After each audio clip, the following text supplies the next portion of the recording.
it's Natasha and thank you so much for joining me today. I'm going to show you a really easy technique, and of course this works for so many different things in card making, and this is creating 3 separate panels to go on the front of your card base. So I'm starting off here. This is a 4 1/4 by 5.5 inch piece of paper. I'm cutting it down to be 4 by 5 1/4 inches. And I'm trying to cut it down so that I can get a relatively even border around all of my panels. So this is kind of my starting size here that I would usually put on a card. And I'm going to cut these down to be 1 3/4 inches tall. However, if you have a better way of kind of working this out so that you have 3 even pieces, then go for gold, because my way is not straightforward. I am also going to take a tiny little slither off each one, the same amount of each one of these, so that there is an even border between the 3 of them as well. Now I have 3 of the exact same size pieces. That's the main thing here. I'm using Mermaid, Lagoon and cracked Pistachio, and I'm using some finger daubers to ink blend these just because the pieces are so small. But you could also use makeup sponges. I have also used cotton balls for blending on my channel. I have several videos about that and they blend beautifully. You can use anything that you have that you are able to blend with, makeup brushes, all of the above. I am putting a little bit of low-tech tape on my fingers here, just with the sticky side up, and this way I won't get my little fingerprints into the ink when I am holding down my panel, again because it's so small and there's kind of nowhere to really hold on to. I add the cracked pistachio first in the center of my panel, and then I'm adding the blue around the outside, and then I will go back with the green and kind of blend it in. Then I did decide that I wanted a little bit darker color around the outside, so I'm coming in with some chipped sapphire and really just doing the very edges, and this just kind of brings in an extra little bit of color and an extra little bit of depth to my panels. Now I'm going to spare you, and I did all 3 of these exactly the same way. So there's my 3 panels all finished, and they all look relatively uniform. I'm also going to do some in orange. So I did some spiced marmalade was the orange, mustard seed is the yellow, and then I did a little tiny bit of candied apple for around the very outside there. Now I'm going to show you 2 different ways to do this because they are both super easy, and one is if you have a large image stamp, and the other way is if you just have lots of tiny little images for stamps and things, or you want to kind of piece them together. So I am temporarily adhering these together using some low-tech tape on the back, and this creates one panel all over again. Now I am going to pop this into a stamping platform. You don't have to do this, but seeing as it is a larger stamp, I kind of prefer to. I'm going to use this Queen Anne's lace stamp here. This is a gorgeous one. Again, I've used this lots of times on my channel already, and any stamps are going to work for this. You don't have to have these ones in particular. And just sitting beside me on my desk, I had a few of these other ones here that I was thinking about using, the Petal Trio, and there's like a few of them here that would all work really well. So anything that you have in your stash, any of those larger style stamps are going to work perfectly fine. The stamping platform that I am using here is the Press to Impress stamping platform. It is from Craft Stash in the UK or the US. They have 2 sites. I think it is out of stock at the moment, but hopefully they'll be getting it back in stock soon. And that's where I get those magnets from the Craft Stash website. They have those little magnet covers and you can buy them as replacements, so just buy them separately. And I have purchased a few of those, which I really love, that little magnet cover. I get heaps and heaps of questions about where I purchased those from. Then I used an anti-static powder bag on my little panels first. Then I used some Versamark sticky embossing ink, and I'm using some fine white super fine embossing powder, popping it over all the image, making sure nothing is caught in the little cracks between my panels there, and then I'm going to heat emboss that. Of course, you could probably do this the other way around as well and do an emboss resist, but I just find this way nice and easy. I'm creating all my panels first and then I do my image all second. But as I said, either way around, whichever you find easiest, fine. Now here is the second option, and this is if you have like lots of different stamps that you want to use. I have pulled out 3 from my stash, the little flowers, the script, and then the background stamp is just one that I kind of like the pattern, and it's kind of just something that goes with everything. Now the flowers here, I'm going to use the kind of smaller flower and then a couple of leaves. I am using my anti-static powder bag on one of the panels. Then my Versamark sticky embossing ink. Make sure that you have a really good embossing ink when you are doing these. I have been through so many of them, so many, purchased many, and come back to the Versamark one.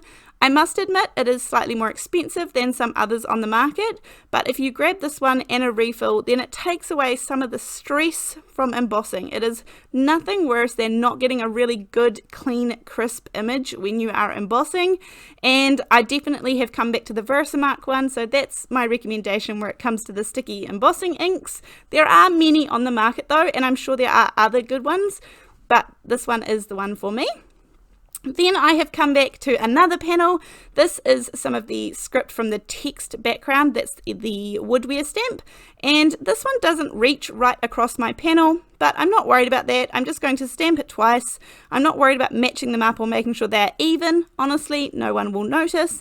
Again, I'm using the same superfine white embossing powder, pouring it over top, making sure I use my anti-static powder bag because I don't want anything sticking where it shouldn't be, especially with such fine little text. Then the last one that I'm going to do is this background stamped. It's called Pearl Strings, but honestly, as I said, you saw with using the flowers, you can use tiny little images to make up a panel. You can use anything, any stamps that you have in your stash that you think will go together to create the 3 panels, they will work just fine. So use what you have. And then I'm going to do just the exact same, except I'm going to bring the panel onto this one just because it's such a large stamp, and make sure I've got really good coverage, and then again the exact same white embossing powder. Now there are lots and lots of ways that you are able to finish off these cards with the 3 panels, and this is kind of a very generic layout that you could do with so many different elements. You could just use pattern paper, or you could color pattern paper as well. You could add ink to the top of it. There's so many different ways that you can do this. I'm just showing you a couple of different ways and 2 different cards that I created. So here I'm going to kind of work on the sentiments, and I have these little kind of frame dies here. These are actually meant for hot foiling, but I did an entire card this way, kind of a greys and yellows. And I did this technique where I die cut them out, and of course they have all of these embossed little lines on them where they are meant for the hot foiling, and I don't do hot foiling. I don't have a hot foiling machine, so I needed to find another way to use these dies, and I kind of used this ink swiping technique with the ink pads on these, and I really love the way that this looks, so I'm going to do this again today. Now you can see all of that detail there, and it's really gorgeous detail, but to bring it out I'm going to do some ink swiping. Now this one here didn't go so well because I forgot that I need to do like one clean swipe. So I start right from one end and then go right across, and this second one is much better. I will try and leave a link to the other video that I did creating using these down in the description box below, but if I forget, give me a gentle reminder. I'm going to use the yellow, the same yellow that I used the mustard seed on the oranges and yellows card. Then I have 2 of these spare just because I want to cut out the white circle from the center. That's where I'm going to stamp my sentiment so that it doesn't get lost in all of the color on those little frames there. This is the Heartfelt sentiments from Altenew. This has a whole range of different sentiments. I've had this one in my stash for quite a while now, and so I'm not sure if it's still available, but if it is still available, I will link anything that I can still find and that is still being sold down in the description box below, so have a look down there if you are looking for any of the products.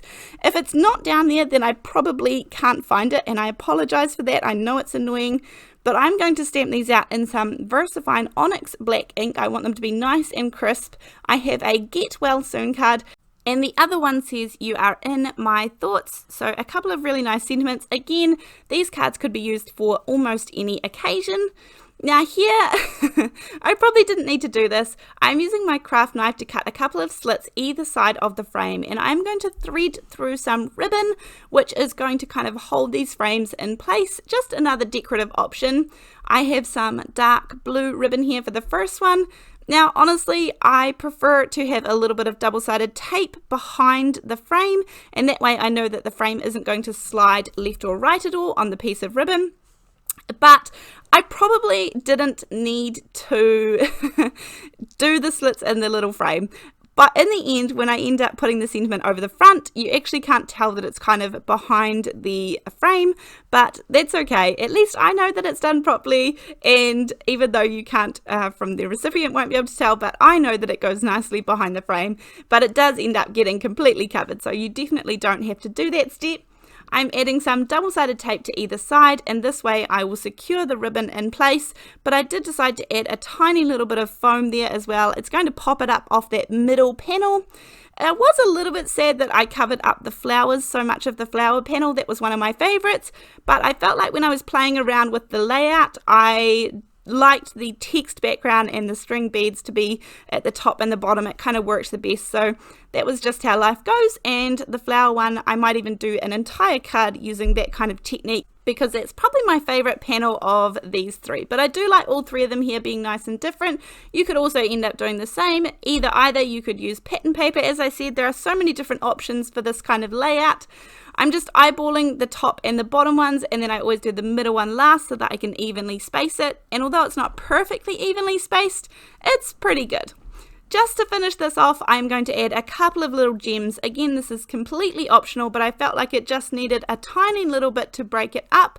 So I'm taking some they're kind of nice dark blue, purpley kind of gems, and I'm taking just a couple of different sizes, the large and the small. And the way that I adhere these on is just using some Ranger Multi-Medium and the matte finish. That's the glue that is in the glue bottles that I always use. I'm using a little wax pencil to pick up the gems. This is just a really cheap and cheerful tool that works really well. And I'm just going to pop down a few little gems here, there, and everywhere on the page just to kind of break it up a little bit.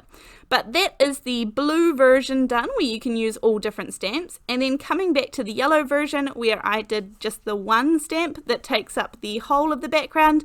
This one says "You are in my thoughts," and I did exactly the same. I did go all out and put the ribbon thread it in between those slots, but again, you don't need to do that. Add a little bit of foam tape on the back here, and this will pop it up off the image from the background. And then I'm going to do pretty much the same thing. So I hope that you have enjoyed these couple of cards today. You can use this 3-panel technique in so many different ways. If you are inspired by this video, or you would like to give this a go and you would like to show me, over on our Facebook page is the best place to do this. That way I'm able to see all of your photos, and I will leave a link to that down below. The group is called Come Crafting with Natasha, and I also have all my other social media links below. I have my postal address below. I love getting cards and things from you guys. Thank you so much for those people who make the effort to send a card to me. I love receiving them. And I also have all of the links to the products in the description box below as well. Thank you so much if you've made it all the way through this video. I really appreciate it, and I definitely look forward to seeing you in the next video, which will be in a couple of days' time. Thanks. See you later. Bye.